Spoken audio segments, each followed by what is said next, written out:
A partir de agora, então, a gente está gravando. Boa noite para quem está entrando agora. Vamos para a nossa sexta aula.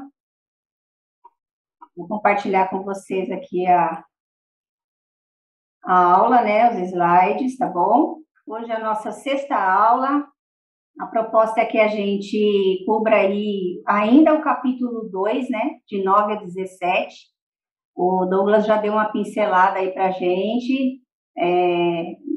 Pincelada não, ele tratou muito bem, profundamente aí até o 8, e falou um pouquinho desses também, do 9, né, até o 12, mas eu quero enfatizar algumas coisas, tá bom? Então vamos orar ao Senhor, agradecendo a Deus por esse tempo.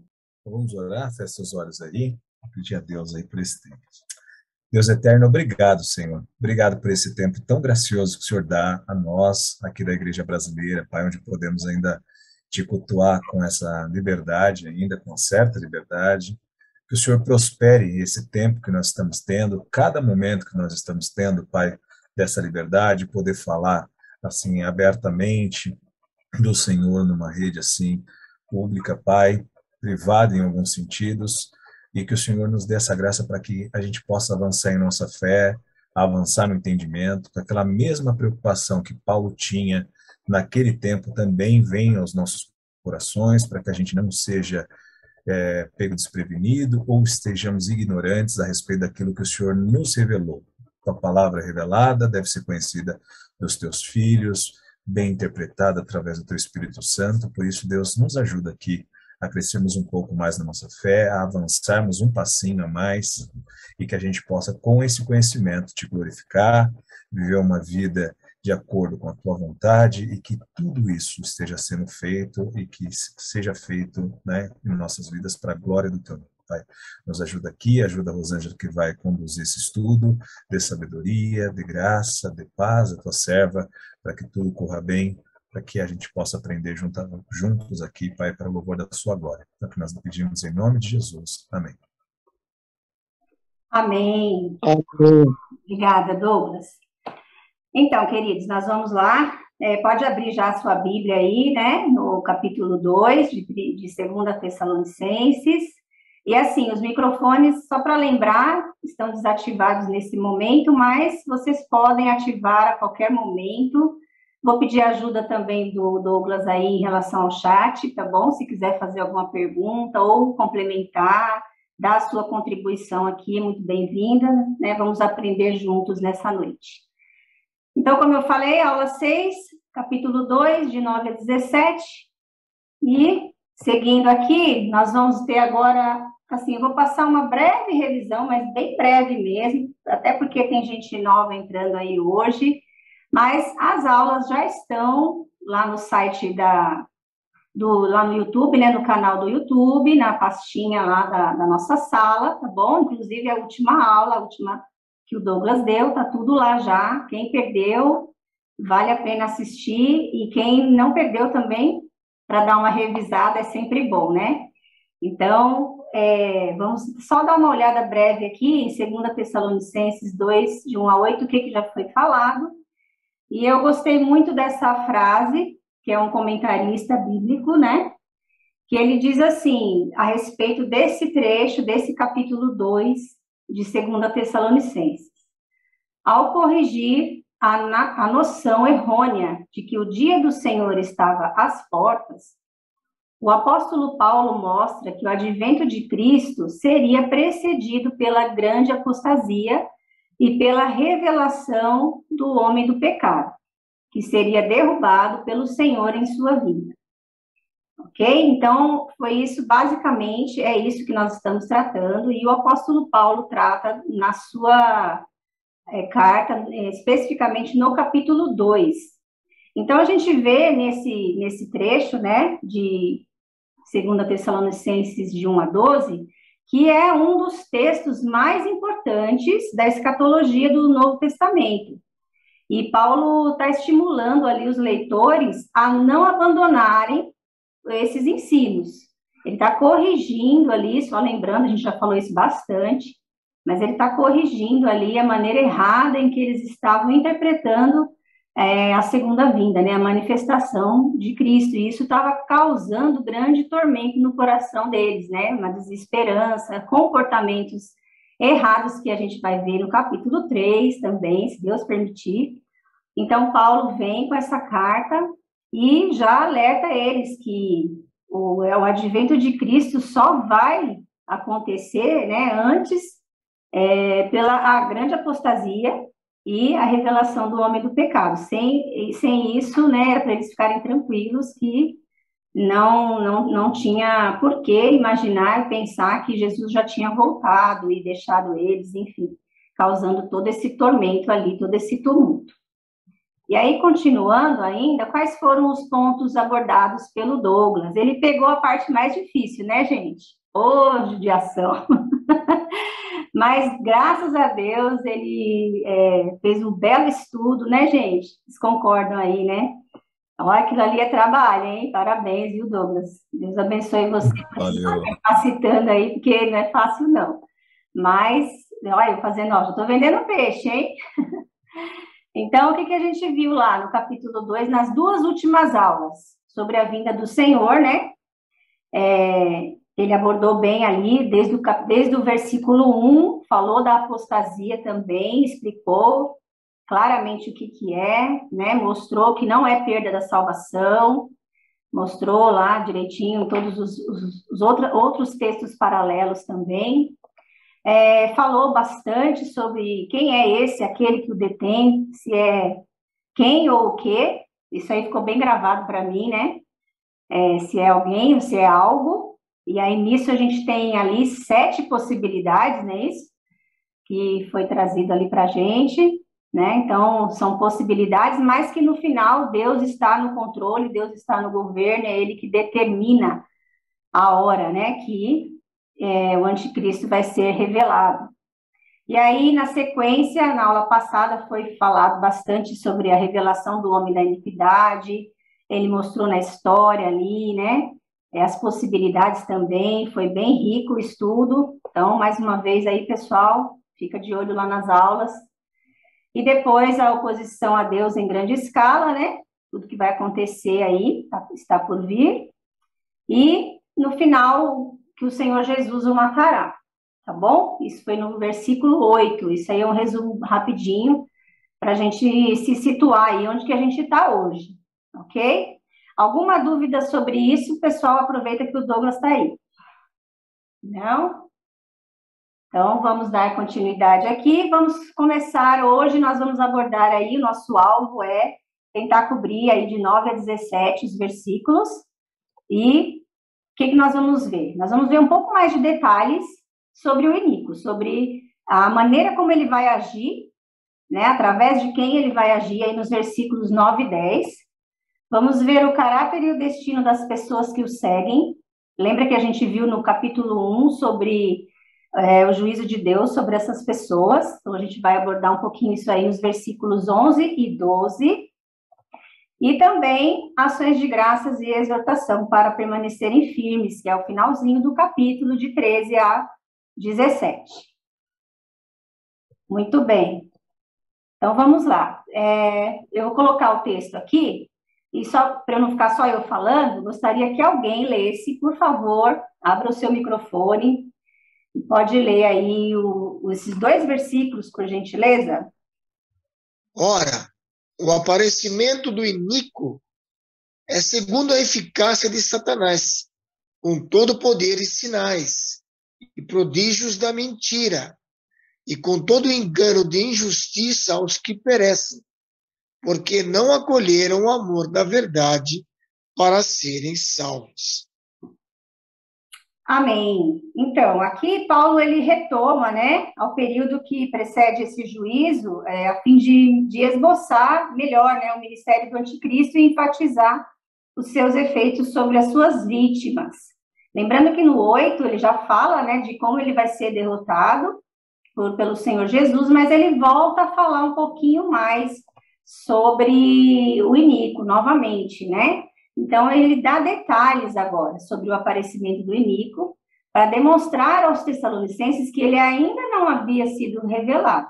Então, esse é o propósito dele voltar a falar, ele está enfatizando para acalmá-los, né? Tirar aquela preocupação que estava consumindo eles, ok? Então, eu abordei aqui duas questões que eu gostaria de ver com vocês, que ele fala no versículo 9 que o aparecimento do iníquo é segundo a eficácia de Satanás. O que isso significa?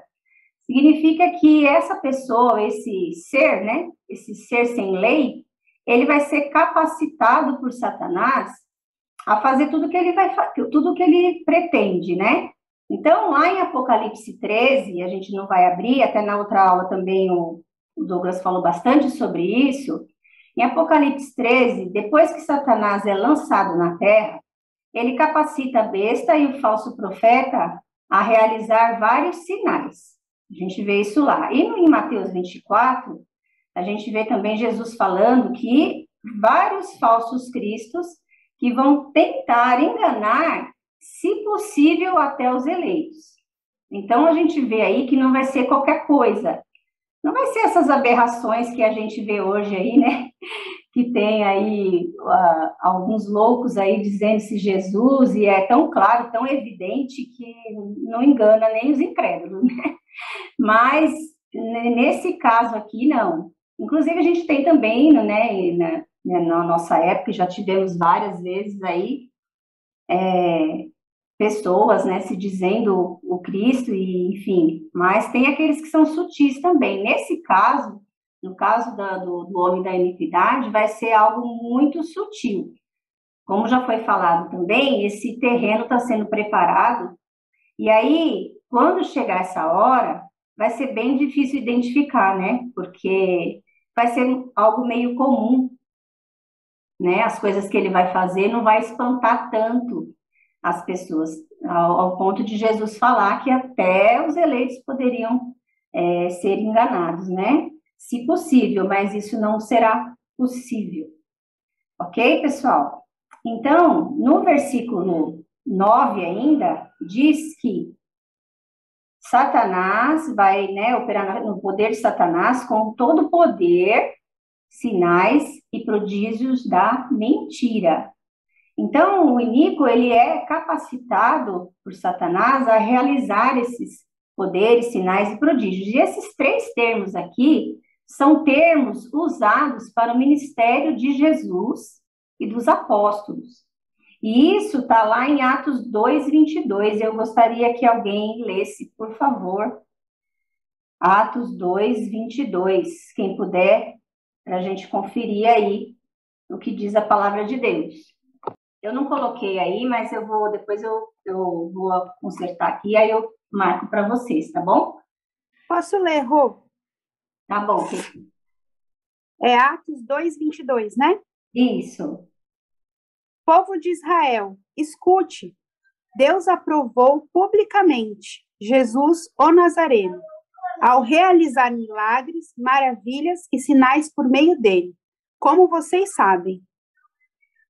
Amém. Tá vendo que ele é um imitador barato, né? Do ministério de Jesus, de tudo que é Jesus, só que ao contrário, no caso de Jesus e dos apóstolos, os poderes, os milagres, os sinais, os prodígios são da verdade, provenientes da verdade. No caso aqui de Satanás do iníquo é da mentira. Qual o propósito disso, né? Propósito de enganar. E aí, a gente vê aqui no versículo 10, quem que ele vai enganar no versículo 10? Eita, já fui aqui, já dei soltei sem querer, vai lá. Mas aos que perecem, né? Os que estão perecendo, porque não acolheram o amor da verdade.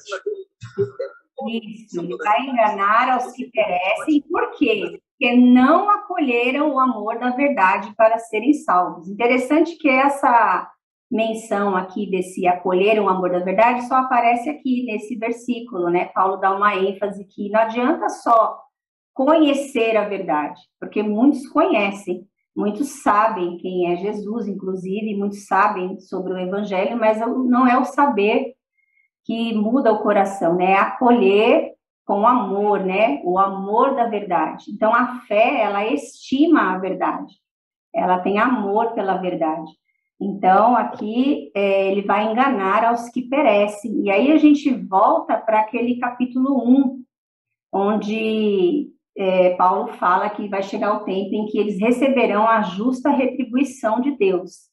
Então, a gente vê que a retribuição, que é o juízo de Deus sobre esses que perecem, que não acolheram o amor da verdade para ser salvos, é justo, é a justiça de Deus sendo revelada. Não haverá ninguém inocente no inferno.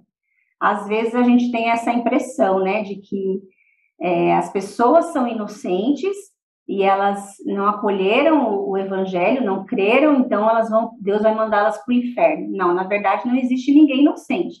Como foi bem falado hoje pelo pastor Edgar de manhã, Romanos 3 deixa claro que todos pecaram, não há um justo sequer, né? Então, nesse caso aqui, esses que estão com o coração endurecido, que estão rebeldes contra o Senhor, que estão obstinados, né, resistentes, coração duro mesmo ao evangelho, receberão nessa época aqui a retribuição de Deus. Então, o iníquo, ele vai ganhar muitos seguidores e admiradores, e estes serão punidos por Deus. Então, ele vai realmente agir com poder, né? Ele tem poder para fazer isso, ele tem poder de enganar, e nessa época aqui vai ser pior ainda. Por isso que nós precisamos fazer o nosso papel como igreja, como cristãos, e proclamar o evangelho ao máximo de pessoas que a gente puder. Amém? Alguma dúvida até aí? Ou algum comentário, alguma coisa que vocês estudaram, que vocês leram? Eu só queria levantar uma bolinha, que eu acho que foi legal, a provocação um pouquinho do Daniel até no grupo lá, né, que não seria uma pessoa, seria um sistema, né? O anticristo seria mais voltado a um sistema e tal.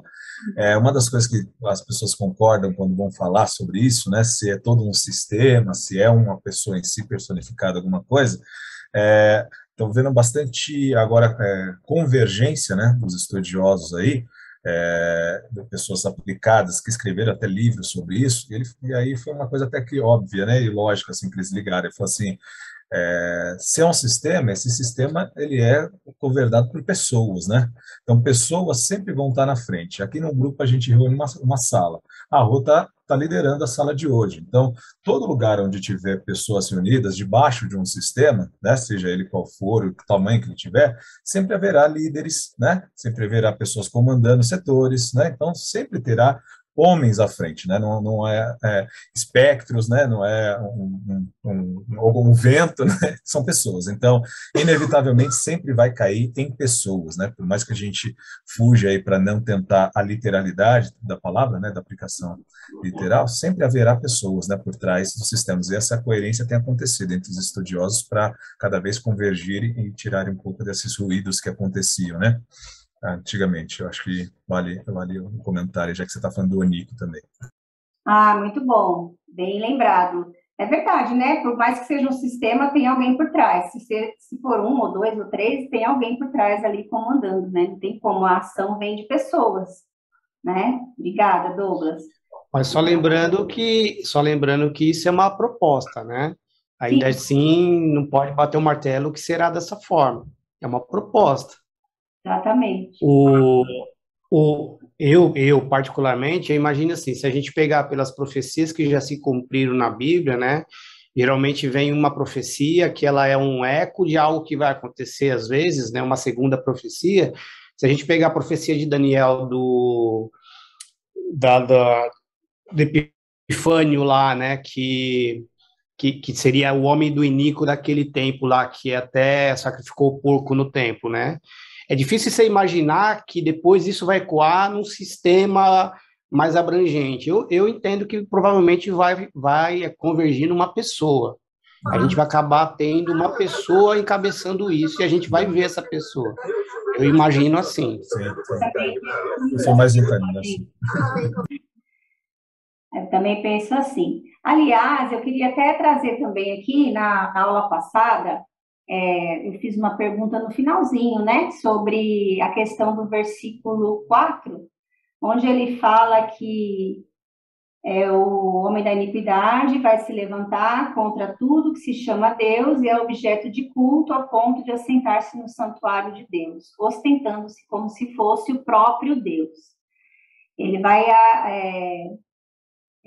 arrebanhar para si, né, o poder, ele vai dizer que é dele mesmo o poder, e essa questão dele se assentar, eu também vi alguns comentários e estudei um pouquinho mais essa semana, que existem outras possibilidades, como o Claudinho falou. Uma delas foi o que a gente falou, né, que na época o Templo de Jerusalém não tinha sido destruído, mas depois que foi escrita essa carta, mas depois ele foi destruído, e a ideia de alguns, aí da maioria, né, inclusive, é que esse templo será reconstruído e que o homem da iniquidade vai se assentar lá, né, que a gente até falou lá da mesquita e tudo, mas tem outras versões aí, outras possibilidades, que alguns concordam que esse santuário se refere à igreja de Cristo.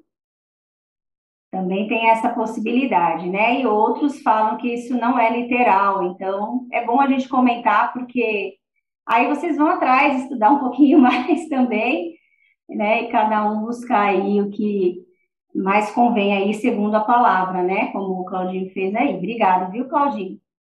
Quer falar de novo? É só, eu penso que assim, quando chegar o momento, assim, não sei se a gente vai estar vivo para ver essas coisas já tão, a volta de Cristo tão, já literalmente, né? Mas eu converso muito com meus filhos aqui em casa, que eu tenho na minha cabeça que as próximas gerações, com certeza, porque a gente percebe o cenário muito rápido, né?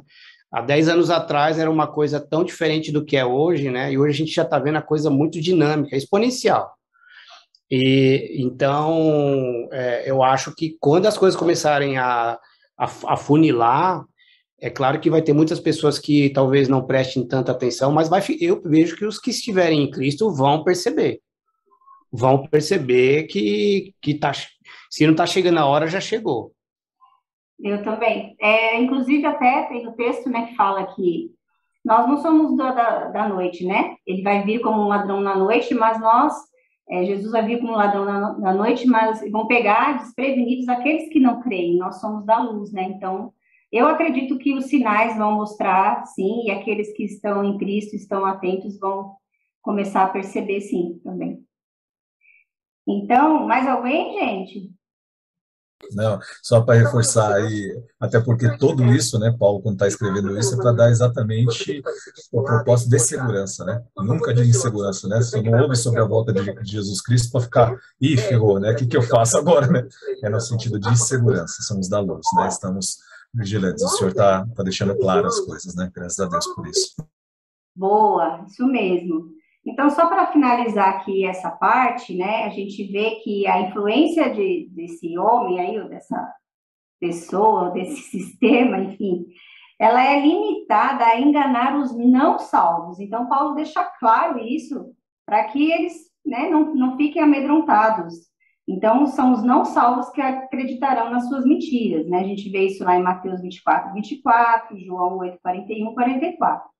Então, eles perecem no engano por causa da cegueira posta por Satanás, né? Quanto à verdade do Evangelho. Tem uma outra passagem também, que eu também não anotei, mas fala que o príncipe deste mundo cegou o entendimento dos incrédulos para que eles não possam ver o Evangelho da graça de Deus. Então, precisamos orar também por isso, né? Continuando aqui, os outros próximos 2 versículos. Alguém pode ler, por favor? Versículo 11 e 12 do capítulo 2. É por este motivo, pois, que Deus lhe manda a operação do erro, para darem crédito à mentira, a fim de serem julgados todos quantos não deram crédito à verdade. Antes, pelo contrário, deleitaram-se contra a injustiça. Amém. Ele começa dizendo, é por este motivo. Qual motivo? Motivo anterior, né? Pelo fato daqueles que não abraçaram a verdade, Deus lhes manda a operação do erro para darem crédito à mentira. Então, olha só, Deus vai punir os que não acolheram o amor da verdade para serem salvos. A princípio, naqueles outros 2 versículos, se a gente lê eles isoladamente, não dá uma impressão que Satanás vai vencer? Então ele vai conseguir cumprir os planos dele, né? Como se ele fosse alguém que agisse de maneira voluntária e sem estar debaixo da permissão de Deus, da soberania de Deus. Então dá uma impressão assim, né? Nossa, mas ele vai fazer tudo isso? Só que aqui a gente vê, né, na sequência, que por conta do endurecimento do coração daqueles que não abraçaram a verdade, Deus vai lhes mandar a operação do erro para darem crédito à mentira. Então, olhando um pouquinho mais para esse termo, operação do erro, é como se eles fossem... Lembra que a gente está falando de incrédulos, tá bom? De pessoas ímpias, pessoas que rejeitaram o amor à verdade. Eles serão como se fossem energizados pelo erro para serem julgados. Então, quando fala assim, Deus manda a operação do erro, é a realização de algo enganoso, né? Essa palavrinha operação aí é uma espécie de ato miraculoso, fora do ordinário, fora do comum. E quem é que faz isso? Deus. O texto diz, é Deus quem lhes manda, né? Deus quem o faz. É como uma punição, impedindo-os de não errar, ou seja, não vai ter como errar, não errar, né? É aqueles que não acolheram a verdade, darão crédito à mentira propagada pelo inimigo, e eles estão fadados a serem enganados para que sejam julgados. Então, esse é como mais ou menos aquele texto de Romanos 1. Vamos abrir lá para a gente ler Romanos 1, de 28 a 32? É um texto, aí são 4 versículos. Eu vou ler aqui, tá bom? E por haverem desprezado o conhecimento de Deus, o próprio Deus os entregou a uma disposição mental reprovável para praticarem coisas inconvenientes, cheios de toda injustiça, malícia, avareza e maldade, possuídos de inveja, homicídio, contenda, dolo e malignidade, sendo difamadores, caluniadores, aborrecidos de Deus, insolentes, soberbos, presunçosos, inventores de males, desobedientes aos pais, insensatos, pérfidos, sem afeição natural e sem misericórdia. Ora, conhecendo eles a sentença de Deus, olha só, conhecendo eles a sentença de Deus, de que são passíveis de morte, os que tais coisas praticam, não somente as fazem, mas também aprovam e assim procedem. Então, lá no versículo 28 diz que por eles terem desprezado esse conhecimento, Deus os entregou a uma disposição mental, algo, que é reprovável, e eles vão praticar todas essas coisas. Então, as pessoas que preferem amar o pecado, assim como Jesus também falou, que na sua primeira vinda, que ele veio para o que são seus, mas os seus não reconheceram, falando dos judeus, mas ele fala também que alguns preferiram as trevas do que a luz. Então, a gente vê aqui, gente, a questão da soberania de Deus e da responsabilidade humana também, que andam juntas. Coisa que eu não vou conseguir explicar, não sei se alguém quer explicar como que isso funciona, mas a gente vê claramente aqui que as pessoas que preferem amar o pecado e a mentira, ao invés da verdade do evangelho, elas receberão uma paga severa e divina de Deus, e justa, né? Como todos os pecadores. É o próprio Deus que vai mandar esse juízo e vai assegurar o destino deles. Então, o destino dos ímpios não está nas mãos de Satanás, está nas mãos de Deus, porque é Ele quem vai aplicar a sua justiça. Para os cristãos, para os irmãos tessalonicenses e para nós, a nossa justiça é Cristo. Amém? Amém. Então, olha só, tudo isso é para o fim de que eles sejam julgados, né? Como eu já falei, eles estão fadados ao engano, e isso vai mostrar ali a conclusão do versículo 8 do capítulo 1, que a gente já estudou. Vamos abrir agora também só mais um texto aí paralelo, que é 1 Timóteo 4, de 1 a 2. Então, a gente vê que o próprio Deus aqui utiliza Satanás e o anticristo como seus instrumentos de juízo. Como já dizia Martinho Lutero, Satanás é o cachorrinho de Deus, né? Cachorrinho não, né, gente? Cachorrinho é bonitinho. Bonitinho, né? Mas foi muito bem lembrado, a Lutero falou isso mesmo, muito bom. Então, é porque existe aquela ideia, né, de que Satanás... Cachorrinho é esse aqui, ó. Cachorrinho, ó. Existe aquela ideia de que Satanás age espontaneamente, né, do jeito que ele quer, o mal contra o bem, aí fica até aquela coisinha do anjo bom, anjo mau, né? Mas não, Deus ele é soberano sobre toda a criatura. Então ele usa para a fim de cumprir os seus propósitos. OK? Quem pode ler aí 1 Timóteo 4, de 1 a 2? 2 versículos. Posso ler aqui, vou. 1 Timóteo 4, versículo 1 e versículo 2, né? Diz assim: Ora, o Espírito afirma expressamente que nos últimos tempos alguns apostatarão da fé, por obedecerem a espíritos enganadores e a ensino de demônios. O verso 2 diz: pela hipocrisia dos que falam mentiras e que têm cauterizada a própria consciência. Olha só esse versículo, né? Como é bem claro aí o que vai acontecer, né? Lembrando que para alguns intérpretes aí, eu acredito que a maioria aqui, os últimos dias começaram na ressurreição, não é isso, Douglas? Mesmo, eu também creio assim. Já começou já do início ali. Amém. Olha só, gente, concluindo então essa parte, Paulo ensina que este período ainda não chegou. O julgamento virá na vinda do Senhor Jesus Cristo, na manifestação dele. Então, ele já está ali corrigindo todo o engano que eles estavam recebendo ali, de pessoas, de cartas, se dizendo, se fazendo passar por Paulo, né, e pelos outros apóstolos ali, pelos irmãos. Então, ele corrige aí bem, né, do 1 ao 12, e aí a gente conclui essa parte. Alguma dúvida, alguma contribuição para a gente prosseguir? Eu só queria lembrar de uma coisa, Rô, que eu acho bem interessante, que Deus não tem feito isso, né?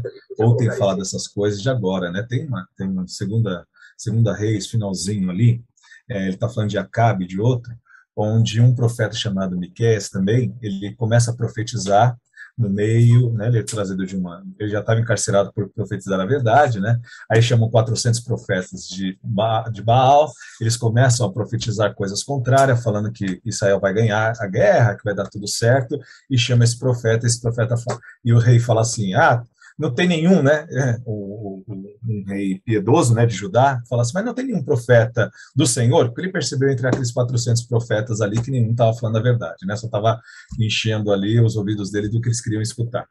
E aí ele falou, tem Miqueias, mas só fala o que é mal a respeito de mim, né, Acabe tem essa fama aí com a mulher lá, da Jezabel, né, então eles prenderam o único que era profeta do Senhor. Quando ele volta, ele também dá uma profecia que ele dá esse detalhamento, né, de como Deus endurece mesmo, de como acontece essa realidade já no Antigo Testamento, Deus operando de forma sobrenatural e soberana, né, sobre esse endurecimento exatamente daquelas pessoas que preferem e amam a mentira. Então Deus precisa fazer só o que ele fez ali em Romanos, é só entregar as pessoas ao seu próprio coração, né, nem precisa fazer muito, não precisa nem fazer nada extraordinário, é só entregar a pessoa ao coração dela, porque o coração tem a tendência de acreditar em mentira.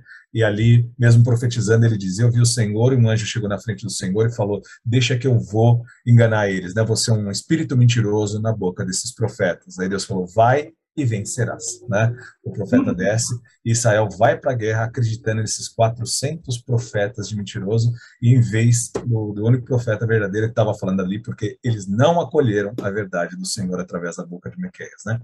Então, novamente, Deus mostra isso não só agora, né, em Tessalonicenses, mas por toda a Bíblia a gente consegue ver essas ações de Deus aí também, punindo justamente, né, aqueles que não acolhem a verdade de Deus. Amém. É 1 Reis 22, né, você está falando? Isso, ótimo, eu falei a segunda, né, 1 Reis, isso mesmo. Obrigada, exatamente. Eu quero concluir essa parte, que a gente vai entrar num outro aspecto agora, nos versículos seguintes, com essa frase aqui, do comentário bíblico, né? na página 240, desse moço aí, que eu não vou me atrever a ler o nome dele, para não passar vergonha. O pecado consiste em deleitar-se com aquilo que é errado. E os que persistem no pecado descobrem que tornam-se incapazes de fazer qualquer outra coisa. A escravidão ao pecado é a penalidade divinamente imposta, que finalmente leva à condenação. É o que o Douglas acabou de falar, né? Então, as pessoas que vivem no pecado acreditam que são livres, mas na verdade elas são escravas delas mesmas. Então, essa escravidão ao pecado é a própria penalidade divinamente imposta, né? Que finalmente vai levar à condenação. É lamentável, né? Mas é a justiça de Deus aí sobre... E outras, Deus é justo, né? Não é uma injustiça, é a justiça de Deus. Então, nós não somos informados por quanto tempo o homem da iniquidade ele agirá abertamente. Pelo contrário, né? A ideia aqui de Paulo, a atenção, é concentrada na sua queda, que vai ocorrer na manifestação do Senhor. Ele não dá muito ibope, não, né? Ele não fica falando quanto tempo, mas ele mostra para que traga ali um renovo ali na fé dos irmãos e deixa claro que ele vai ser destruído. Ok? Vamos avançar um pouquinho, que a hora corre, e aí a gente vai ver um contraste agora, a partir do versículo 13, e aí eu coloquei esses dois gráficos aqui, sobre o caminho da destruição e o caminho da salvação.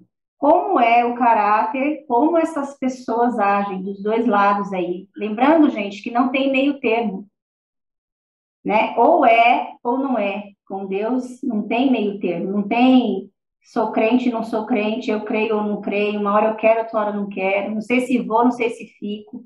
Não tem isso, né? Então, o caminho da destruição é para quem aceita o caminho enganoso do homem da iniquidade.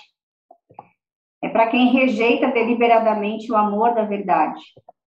É para quem prefere a mentira à verdade. E para quem se deleita na injustiça, com a injustiça. Já o caminho da salvação, que é o que Paulo vai tratar agora, a partir do versículo 13, ele não se deixa iludir pelo poder do homem da iniquidade. Nunca deixa de amar a verdade, por mais dolorido que seja, né, gente? A verdade muitas vezes não é agradável de ouvir, como a gente viu lá em Timóteo, em outra passagem ele vai falar que as pessoas juntam mestres segundo as suas próprias cobiças, elas gostam de ouvir coisas que fazem coceiras nos ouvidos, então a verdade muitas vezes não é, acho que na maioria das vezes não é fácil, porque vai de encontro, vai contra aquilo que está no nosso coração, que é o pecado, né? Mas, mesmo assim, quem está no caminho da salvação nunca deixa de amar a verdade. Não se deixe enganar por doces mentiras. Às vezes a mentira é doce, é palatável, é boa de ouvir, né? Mas a gente pode até ser enganado por algum tempo, mas o Espírito Santo é Deus em nós, e ele nos alerta, e ele nos traz de volta, e nos traz ao arrependimento. E, por último aqui, não sente prazer pelo que é errado. Na verdade, ele luta contra esse desejo pecaminoso. É o que a gente vê lá em Gálatas 5, que o Espírito milita contra a nossa carne, né, o tempo todo. Então, cristão que não tem luta contra o pecado, é bom avaliar a salvação, porque não é algo fácil não, né, gente? É só pela graça de Deus mesmo que está sobre a nossa vida. Amém? Mas maior é aquele que está em nós do que aquele que está no mundo. É o Espírito Santo quem nos ajuda em toda essa batalha aí contra a nossa própria carne, contra o mundo e contra Satanás, nossos três inimigos. Mas nós temos o Espírito da verdade, nós temos a palavra de Deus, nós temos recursos deixados pelo próprio Deus, né? Nós precisamos nos revestir da armadura de Deus constantemente, da oração, das práticas espirituais, da comunhão, porque por nós mesmos a gente não é forte em nada, mas no Senhor nós somos fortalecidos dia a dia. Ok? Vamos continuar aqui para essa nova sessão aqui que o apóstolo Paulo vai falar. Mais alguém, por favor, leia o 13 e o 14. Entretanto, devemos sempre dar graças a Deus por vós irmãos amados pelo Senhor, porque Deus vos escolheu desde o princípio para a salvação, pela santificação do Espírito e fé na verdade, para que o que também vos chamou mediante o nosso Evangelho, para alcançardes a glória do nosso Senhor Jesus Cristo. Amém. Então, agora a gente vê que Paulo muda de tom, né? Ele passa agora a falar como que é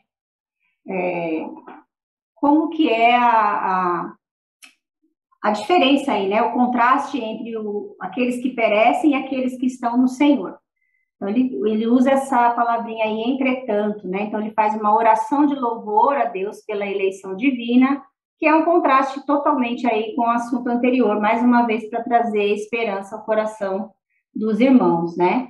Então, ele fala que os ímpios seguem o engano do anticristo e os que seguem a Cristo permanecem firmes na verdade. Então, essa é a ideia central aqui da carta, né? Mostrar essa diferença e trazer ao coração dos irmãos ali algo importante. Então, como a gente viu do 1 ao 12, que é um texto riquíssimo e importantíssimo para a escatologia, a gente vê nesses 2 versículos o que aí, gente? Do que ele está falando aí? Qual a doutrina que ele está exaltando aí nesses 2 versículos? É uma síntese bem, um resuminho aí do quê? Da eleição? Da salvação, né? Da doutrina da soteriologia, da salvação, da eleição. Vamos pular essa parte? Não, vamos não, né? O Claudinho já está rindo ali, ó. Entretanto, né? Ele se refere ao assunto anterior, dos versículos 11 e 12. E aí ele vai falar o quê, gente? Ele vai usar essa palavrinha que eu grifei aí, vos escolheu. Essa palavrinha aí significa que ele preferiu. Foi algo feito no passado e que tem implicações no presente. Não é algo que ele fez dentro da história, é algo fora da história, no passado, anteriormente, no princípio e que se aplicou no presente. Tá bom? Ele mostra que essa escolha, essa eleição é uma expressão do amor de Deus por pecadores. Lembrando que ele fala ali, né, da santificação, e tanto um quanto o outro, tantas pessoas que ele está falando nos versículos 11 e 12, como as pessoas que ele está falando no 13 e 14, são pecadores, mas alguns são alvos do amor de Deus através da eleição, da salvação, da santificação, fé na verdade. Então, ele fala que ele chamou mediante o evangelho. Então, Deus estabelece o fim e os meios de como salvar as pessoas, através do evangelho. Qual o propósito final? Para alcançar a glória do nosso Senhor Jesus Cristo. Esse é o propósito final aí. Comentários? Eu acho que, tirando de vez em quando, né, quando surge, infelizmente, qualquer, né, sei lá, a visão teológica sobre o ponto, eu acho que o que é mais bonito, né, e é o propósito de Paulo, que ele já começa, né, a gente dá graças a Deus, né, aquela segurança bendita e gloriosa, né, devemos sempre dar graças a Deus, né, por quê? Porque o alvo, né, Deus mirou, né, fez o que fez, segundo sua vontade, e graças a Deus por isso, porque quem pode resistir às seduções de Satanás, né, os melhores lá, os eleitos melhores, que era Adão e Eva, não conseguiram, né? Os primeiros pais aí, né, que tinham condições assim privilegiadíssimas, né, no sentido de, sei lá, né, de comunhão com Deus, né, vamos dizer assim, e foram seduzidos ali numa conversa, né, rápida com Satanás. Imagine eu, Douglas, se eu dependesse apenas de mim mesmo, e você é louco, né? Graças a Deus, sou que nem Paulo, né, dou graças a Deus para o Senhor me ajudar, porque se não fosse ele, nem os escolhidos se salvariam, como o próprio Jesus Cristo disse, né? Amém. É motivo de louvor mesmo, né? De gratidão ao Senhor, porque ele não viu nada em nós, como ele não viu nada no povo de Israel, ele não viu nada naqueles que ele escolheu, é o amor dele, né? Expresso. Então, eu tenho um comentário aqui de Calvino, que eu gostaria de ler para vocês, que diz o seguinte: nós não temos motivos para perguntar o que Deus decretou antes da criação do mundo para sabermos que fomos eleitos por ele. mas vemos em nós mesmos uma satisfatória prova que evidencia se ele vos santificou pelo seu Espírito e nos iluminou para a fé em seu Evangelho, que é o que diz esse texto, né? Então, é pela consequência aí, né? Não precisamos ficar questionando, é olhar para nossas vidas e olhar para o que Deus está fazendo, né? Isso não vem de nós, não a nós, né? Nenhuma glória a nós, mas ao Senhor, que tudo faz desde o início, desde a escolha, do chamado, né? Do evangelho, da santificação, enfim, é Ele quem opera tudo em todos. Amém? Então, Paulo é grato por isso e traz isso à memória dos Tessalonicenses e, graças a Deus, ficou registrado para nós também aí. Aí, essa palavra salvação, ela tem vários conceitos, né? Às vezes a gente interpreta muito rápido, mas ela tem aqui essas conotações, se eu não me engano, uma aula da outra sala que a gente participou, não sei se foi o Davi que falou algo sobre isso também, a gente até fez uma dinâmica legal lá, em algumas passagens, para entender, né? O antes, o agora e o depois. E aí eu coloquei esses 3 conceitos aí, que a salvação, ela se refere muitas vezes em algumas passagens sobre receber a nova vida, justificados, né, por Cristo, a reconciliação e também o livramento do julgamento futuro. Então eu pergunto para vocês aí, uma pergunta super difícil. Baseado no que a gente está estudando, no contexto da carta de Tessalonicenses, qual desses 3 conceitos aí vocês acreditam que Paulo está falando quando ele fala da salvação ali? Eu acho que ele está falando do livramento e do julgamento futuro, né? Exatamente. A santificação do Espírito e fé na verdade. Vou com o Claudinho aí, tô na mesma. Alguém mais concorda com o Claudinho? Olha que interessante isso, né, gente? Porque o propósito da carta não é trazer esperança, não é trazer alívio, não é trazer a doutrina correta, porque qual que era o medo deles? O medo deles é que eles estavam sendo julgados devido ao que eles estavam passando, que Jesus tinha voltado, ou que tinha esquecido deles, e que eles estavam sendo julgados por Deus, mas Paulo traz a memória deles, né, que eles não precisavam se preocupar. Por quê? Porque uma vez em Cristo a gente não passa mais pelo juízo, não foi isso que Jesus falou? Tem um chat aí, quem pode abrir, por favor, aí para ler? Eu abri aqui, a Samba está colocando que concorda com o Claudinho aí também, que é livramento do julgamento. Né? Amém. Então, é isso. Nesse trechinho aqui, a gente pode concluir isso, né? Que Paulo está ali mostrando para eles todo o processo ali da eleição de Deus divina sobre a vida deles. Ele faz essa oração de louvor, ele mostra esse contraste. É incrível, né, gente? Como é a palavra de Deus, é maravilhosa. E ele fala, olha, fiquem tranquilos, porque vocês estão livres do julgamento futuro. Continuando aqui, mais esses 3 versículos, e a gente já está caminhando para o final. Quem gostaria de ler? Eu vou ler aqui, tá? Pode ser? Rosário, você falou que ia ler? Não sei se ela me chamou ali.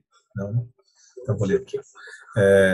Assim, pois, irmãos, permaneceis firmes e guardai as tradições que vos foram ensinadas, seja por palavra, seja por epístola nossa.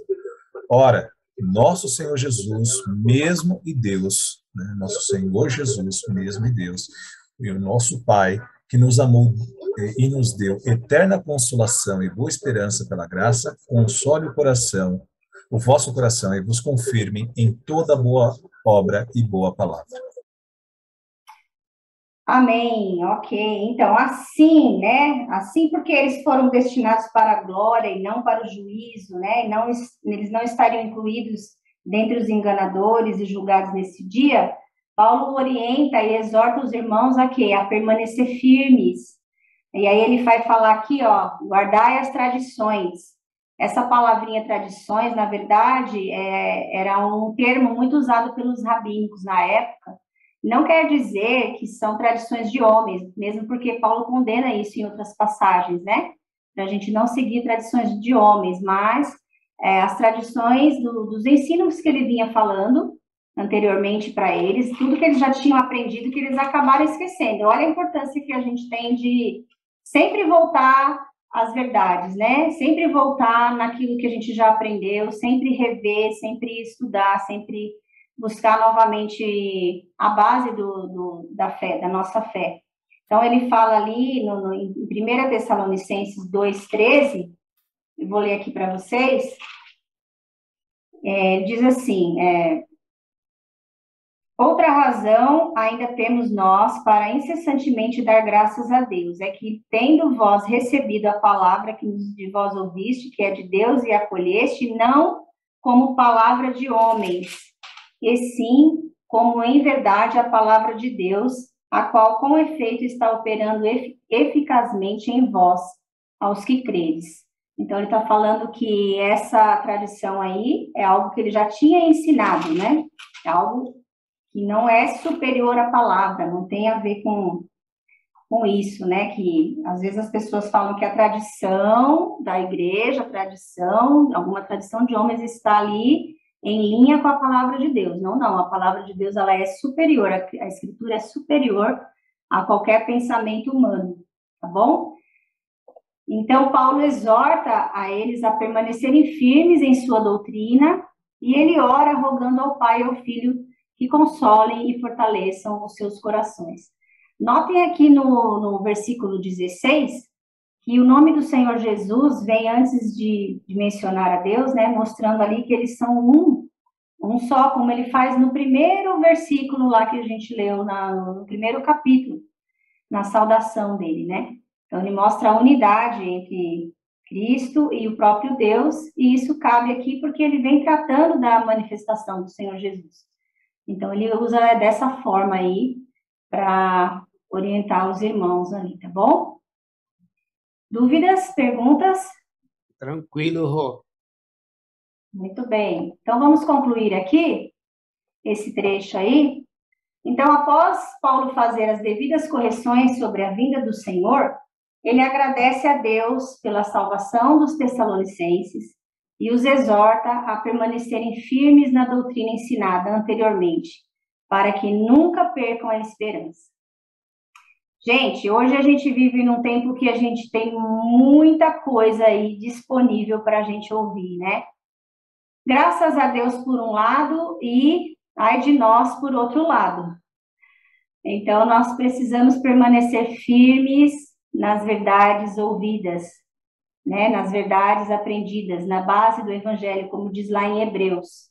Permaneçam firmes naquilo que você já aprendeu. Cuidado com os desvios doutrinários, cuidado com as heresias, cuidado com as coisas agradáveis demais, cuidado com o dupla honra, com tudo isso que a gente ouve por aí, né? Que Deus vai fazer e vai, enfim, né? Que nós somos o centro e tudo mais que a gente ouve aí. Graças a Deus pela nossa igreja, que é uma igreja bíblica, mas mesmo assim nós precisamos sempre conferir o que está nas escrituras, né? Para que a gente não caia nos enganos aí da vida. E isso aí a gente pode pensar muitas vezes que, não, eu não caio nisso não, mas é sutil, é muito sutil. Então o perigo está aí, cabe a nós vigiar e pedir a orientação do Espírito Santo, e graças a Deus pelas salas bíblicas também, né?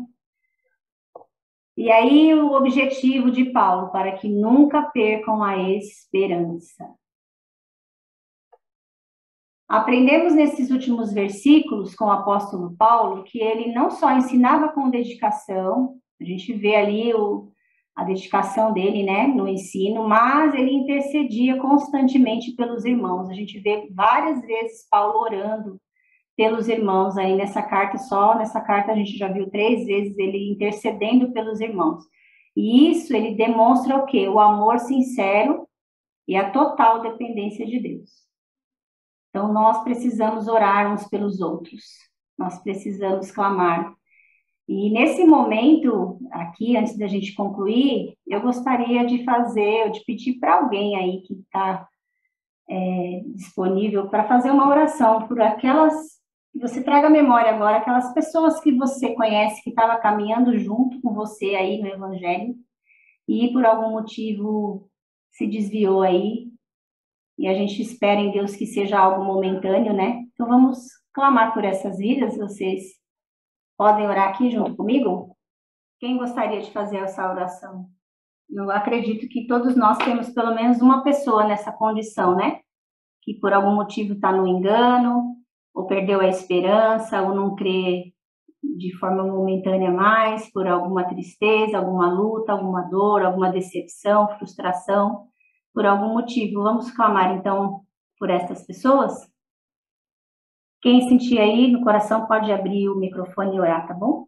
Senhor Deus, Pai do céu e da terra, primeiramente, obrigado, meu Senhor, por mais uma aula maravilhosa, um ensino que o Senhor passou para os irmãos, Senhor. Agradeço por tudo que o Senhor tem feito por nós, agradeço pela vida desses irmãos que o Senhor trouxe a eles a capacidade para nos mostrar, Senhor, os seus versículos e a verdadeira doutrina, e que possamos continuar sempre te buscando, meu Pai. Pai, eu peço ao Senhor que aquelas pessoas, Pai, que estavam próximos de nós, que em algum momento se dispersou, filhos, amigos, o Senhor sabe no coração de cada um de nós, Pai, quem são essas pessoas. Que o Senhor possa, Pai, ir até eles, mostrar para eles a verdade. Busque o Senhor aonde for, em que país que for, aonde eles estiverem, não importa onde.